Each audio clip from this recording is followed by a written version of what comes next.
Hey guys, so have y'all seen the new Backrooms movie? As y'all know, I make Backrooms footage. Like, I do the levels version.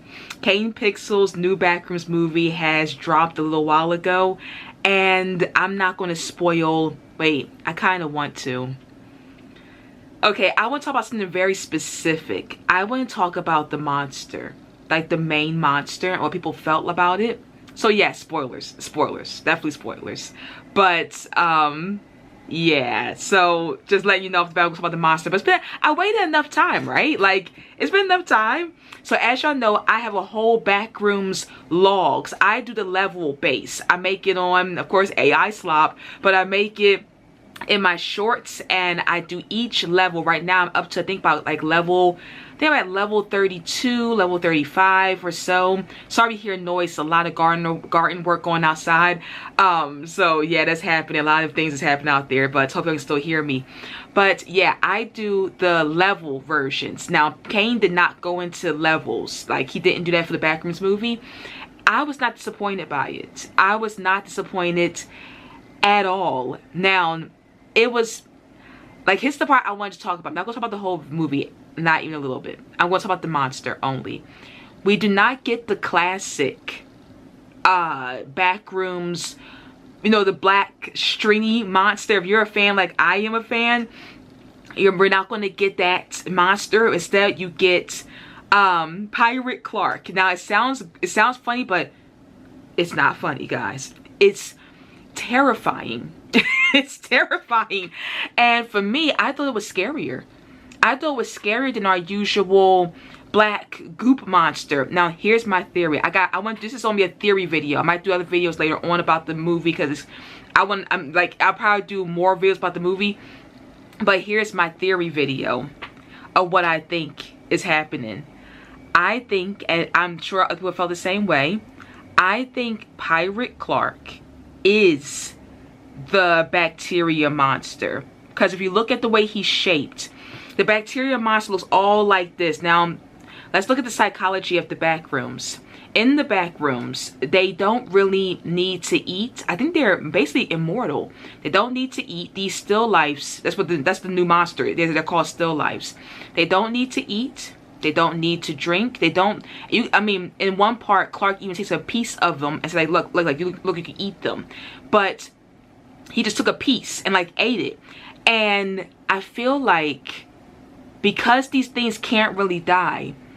I mean, if you look at Pirate Clark, his shoulders bent like this. He got the big hat, and he's kind of all one object. I bet he can't take that hat off. He's one object. His clothes and himself is all one. So if you let something like that break down in the Backrooms, I think eventually it's going to turn into the squiggle monster. Now, I know at the end they capture it, but this is why I think they're going to look at the organs, and they're going to be like, oh, let's dissect it and take out its organs, because it had organs unlike the other still lifes. And I think they're going to take out the organs and all that good stuff and think it's dead. But they forgot this thing only has organs because Clark has organs. See, this is how my theories. I feel like every still life in the Backrooms is, of course, we already know it's a memory. Because it's attached to Clark's thoughts and memories, he's not thinking about other people having organs. He's just thinking about what they look like. One is definitely his ex-wife. Well, she's not really an ex yet. Like well, yeah, one is his wife. One is somebody who is, like, comes to the store. All these different people that he knows. But I feel like when you think about people, you don't think about them having organs. Like, if you look at a regular person, you don't say, wonder how their organ is. Like, you don't think like that. But you think about that with yourself. You think about yourself being hungry. You think about yourself wanting something to drink. You think about yourself. And I think that's why the still lifes don't have organs, because he's not thinking about them. Clark's kind of self-centered in his own weird way. But when it came to his still life, it represented how he sees himself. Bigger than life, distorted, traumatized, if you look at his face. And just like a monster. And so when he thought about what his memory created Pirate Clark, it gave him organs. But this is the big funny. Does it need organs? I think not. So I think that they're going to have that thing back there. That Async going to take it in there and they're going to dissect it. And then they're going to leave it thinking that it's dead. And it's going to just take off running, all opened up and everything. It's going to be all dissected and open. They're going to be like flipping and flapping. And they're going to be like, oh, just like sit down somewhere. And it's going to get up like a doll and go running. And they're like, and it's going to run right into Backrooms and just sit there. And they're like, how did it get back up? Because it doesn't need the organs. Its bones and its organs are only there because Clark's thought of it being there. Because Clark thinks of it as himself. That's my own theory. That's why I think that thing's going to turn into, and I hope they do another movie. I want another one. I want a part 2. I want more. So I hope that they come back to it, and I think that that Pirate Clark is the legendary squiggle black string monster. Now when it comes to Kane Pixel, you can't be certain of anything. So I shouldn't say certain, but I think that's going to be it. And if it is, like in a year or so, I'll come back to this video and be like, oh, like I was maybe right. Who knows? I don't know. But another theory that I was thinking about was, why did Pirate Clark take a bite out of regular Clark? Now here's my theory. I think that he bit him because he truly didn't know what else to do. All that time, regular Clark had been, now we found out he had been eating the still lifes for whatever reason he ate them. And no, I don't think it was like cushion. Like people thought that it was like made out of like puffy furniture cushion. I don't think so. I think that it's like more of a mushroom, because I think it is edible. If it wasn't, he wouldn't be able to eat it. So I don't think it's like made out of like that type of cushion. I think it actually is very much so edible. But here's my theory.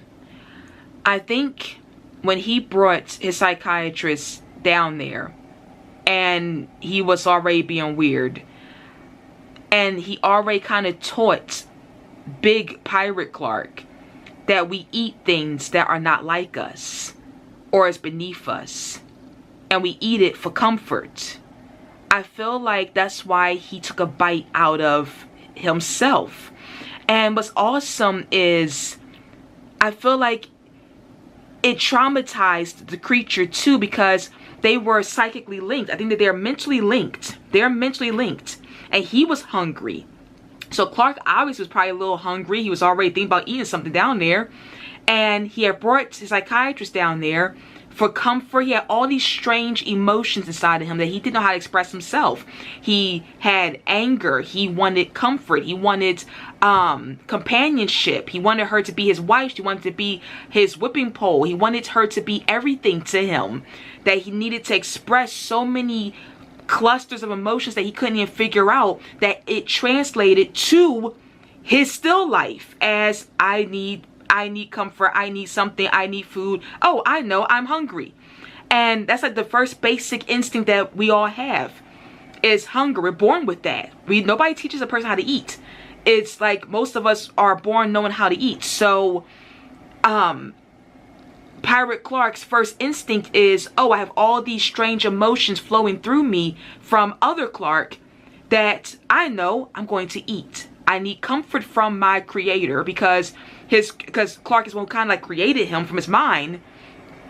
So he thought of, let me get comfort from him.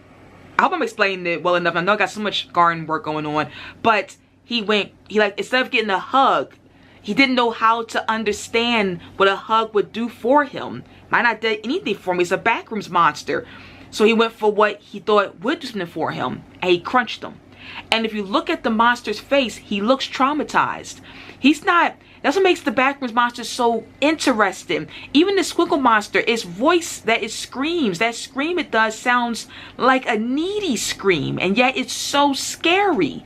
So Clark's monster, look at his eyes are just like, oh, it's like, it's traumatized. The last thing it ever felt was getting bit by itself. It's like a snake eating its own tail. It's a loop. And his last feelings is extreme trauma because he got bit. So the monster's walking around with all this new trauma. So it desperately needed a psychiatrist and desperately wanted her because now it thinks like Clark. And Clark saw her as comfort again. And so he's chasing after her desperate. That's why when she looked back at him and he was like reaching for her in the wall, her look was more so like, because it was a little pathetic. Like, she's looking at it, and yes, it would rip her to shreds. It would bite her too. Because again, the only thing that it translates for comfort is eat. So it would still bite her. It would still eat to try to satisfy something that will never be satisfied. I think its stomach, its lungs, its organs are all fake. They're not, I think they're just for show. I really do. So even after it could have completely consumed and bit and ate and chewed, it would still feel that hollow feeling that Clark felt. A need for all these different emotions to be comforted that he doesn't know how to actually satisfy. That was Clark's biggest tragedy. He did not know how to satisfy all his pent up, strange emotions. He loved his ex-wife. He hated her. He needed to scream. He needed the hug. He needed to talk. He needed some silence. He needed some food. He needed to be away.